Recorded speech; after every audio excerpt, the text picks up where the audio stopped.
বন্ধুসকল,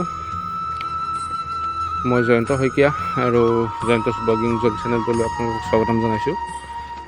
আজি উত্তৰ গুৱাহাটী ৰজাদুৱাৰত থকা কানাই বৰশী বোৱা প্ৰত্নতাত্ত্বিক স্থানলৈ আপোনালোকক লৈ আহিব খুজিছোঁ।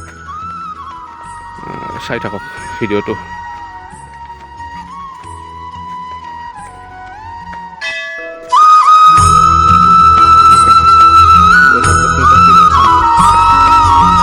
অসমৰ প্ৰাচীন কীৰ্তিচিহ্ন আৰু তথ্য অধিনিয়ম 1959 দ্বাৰা অসম প্ৰত্নতত্ত্ব সঞ্চালকালয়ৰ অধীনলৈ অনা হৈছে। এই কীৰ্তিচিহ্ন ধ্বংস, স্থানান্তৰ, ক্ষয় ক্ষতি, সলনি, বিকৃত, বিপদগ্ৰস্ত অথবা অপব্যৱহাৰ কৰিলে 3 মাহ পৰ্যন্ত কাৰাদণ্ড নাইবা 5,000 টকা পৰ্যন্ত জৰিমনা বা উভয় দণ্ডৰে দণ্ডিত হ'ব। এইটো আসাম গভৰ্ণমেণ্টৰ ফালৰ পৰা, ডিৰেক্টৰেট অফ আৰ্কিঅলজি আসামৰ পৰা এটা ইনফো হয়। চাই থাকক।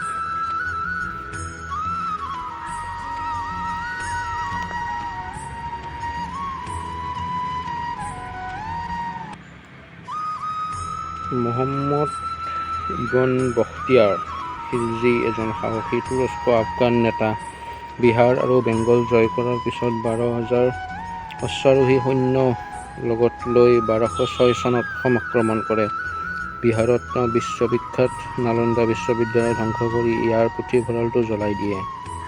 কামৰূপ ৰজা পৃথুৱে এই স্থানতে অতৰ্কিত আক্ৰমণ কৰিব খুজিছিল। বৰনদীৰ ওপৰত থকা শিলৰ দলংখন মাজৰ খুঁটাটো ধ্বংস কৰিছিল। নদীখনৰ ওপৰত থকা শিলৰ বনটোৰ ওচৰে পাজৰে দলংখন ভগ্নাৱশেষ এতিয়াও দেখিবলৈ পোৱা যায়। গতিকে নাওবোৰ আঁতৰাই দিয়া হৈছিল। তুৰস্ক আফগান সৈন্যই নাওখন পাৰ হ'বলৈ চেষ্টা কৰাৰ সময়ত পৃথুৱে আক্ৰমণ কৰিছিল। আক্ৰমণকাৰী সৈন্যবোৰক বধ কৰা হৈছিল। বেছিভাগ সৈনিক আৰু ঘোঁৰা নদীত ডুব গৈছিল।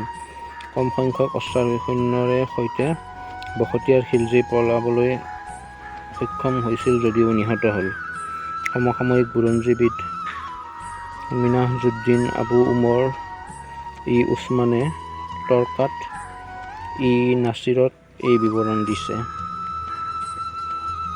কানাই বৰশী বোৱা শিলালিপি ইয়াকে কোৱা হয়। চাই থাকক ভিডিঅ'টো। কানাই বৰশী বোৱা শিল মই দেখুৱাই আছোঁ। সম্পূৰ্ণ ভিডিঅ'টো চাই থাকক।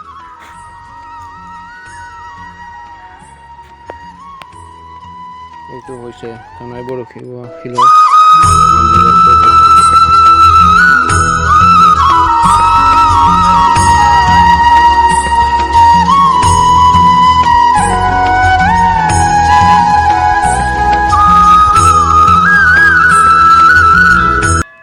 নিগনিবিলাক যেনেকৈ গাঁতৰ পৰা ওলাই পেলাই দৌৰি ফুৰে না, পাতলা পাতলা শকতাবত নহয়।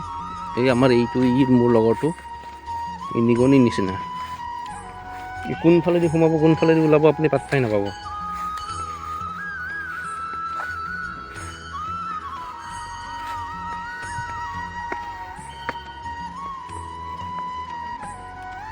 আজিৰ প্ৰজন্মৰ বাবে ফটো উঠাৰ কাৰণে, শিলত ফটো উঠাৰ কাৰণে 1 নম্বৰ প্লেচ।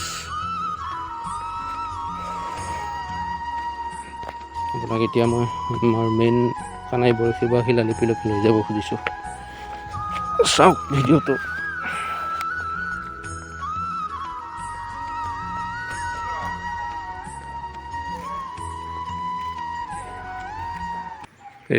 ক'ৰ পৰা আহিছিলে এইটো? হায়দৰাবাদ। আচ্ছা, তো হায়দৰাবাদৰ পৰা অসমলৈ আহিলে আৰু কানাই বৰশী বোৱা মন্দিৰ শিলালিপি চাবলৈ।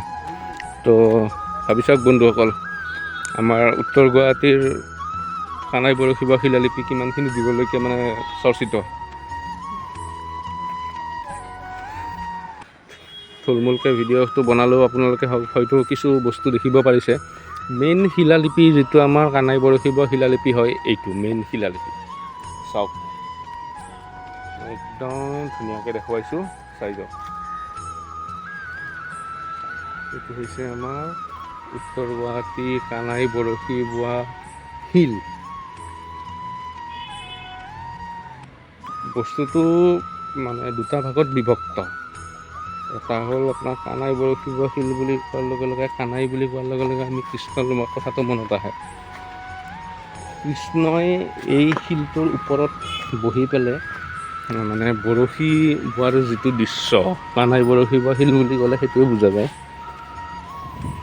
এইটো হৈছে প্ৰত্নতাত্ত্বিক যুগৰ মানে এক ধুনীয়া মন্দিৰ, যিটো বস্তু বিদেশৰ পৰা মানুহ আহিও মানে তেওঁলোকে চাই যায়।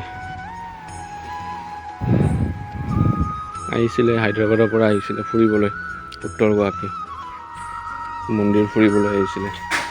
এইটো শিৱ মন্দিৰ, ইয়াত মানে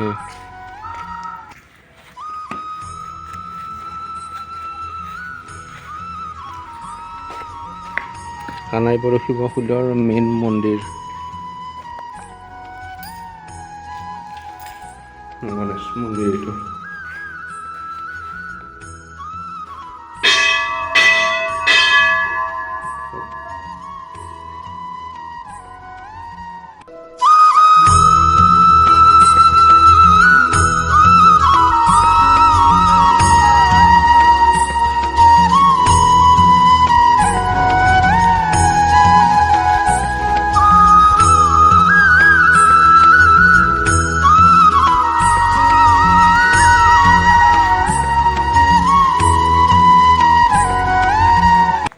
ৰাইজৰ সঁহাৰি নোহোৱাত মানে মন্দিৰৰ এই অৱস্থা হৈ গৈছে। যিটো থাকিব লাগিছিল গেটত আছে বৰ্তমান ইয়াত পৰি। তো মোৰ ভিডিঅ'টো চাই ৰাইজে যদি অলপ সহযোগিতা কৰে, ময়ো কৰিম, অলপ সহযোগিতা কৰে, তেতিয়াহ'লে মন্দিৰটো অলপ উন্নতিৰ পথত যাব। মানে মানুহে বৰ্তমানলৈকে যিখিনি দেখি আছে, শুনি আছে, সেইখিনি তাতকৈ অলপ বেছি ভাল দেখাব পাৰিলে আমাৰ নামটো উত্তৰ গুৱাহাটীৰে হ'ব। উত্তৰ গুৱাহাটীৰ ল'ৰা হিচাপত মই ইয়াৰ ভালটোৱে কামনা কৰোঁ। বন্ধুসকল, ভিডিঅ'টো এইখিনিতে সমাপ্ত কৰিছোঁ। মই গোটেইখিনি বস্তু দেখুৱাইছোঁ আপোনালোকক। যদি ভিডিঅ'টো ভাল লাগিছে, যদি কোনোবাই নেদেখা বস্তু দেখিছে, মানে আগতে যদি দেখিছে, হয়তো তেওঁলোকৰ ইমপ্ৰেশ্যনটো বহুত কম হৈ যাব। যদি ভাল লাগে ভিডিঅ'টো লাইক কৰিব, শ্বেয়াৰ কৰিব, আৰু মোৰ চেনেল জয়ন্তছ ব্লগিং জ'ন নতুন ক্ৰিয়েটৰ বুলি ভাবি মানে নাভাবিব আৰু যে এই আৰু নতুন মানুহ কি আৰু বিয়াক ছাবস্ক্ৰাইব কৰিম, পুৰণাবোৰ আছেই। তো আপোনালোকে সহযোগিতা কৰিলেহে মই আগবাঢ়িব পাৰিম। ছাবস্ক্ৰাইব কৰিব চেনেলটো। ধন্যবাদ।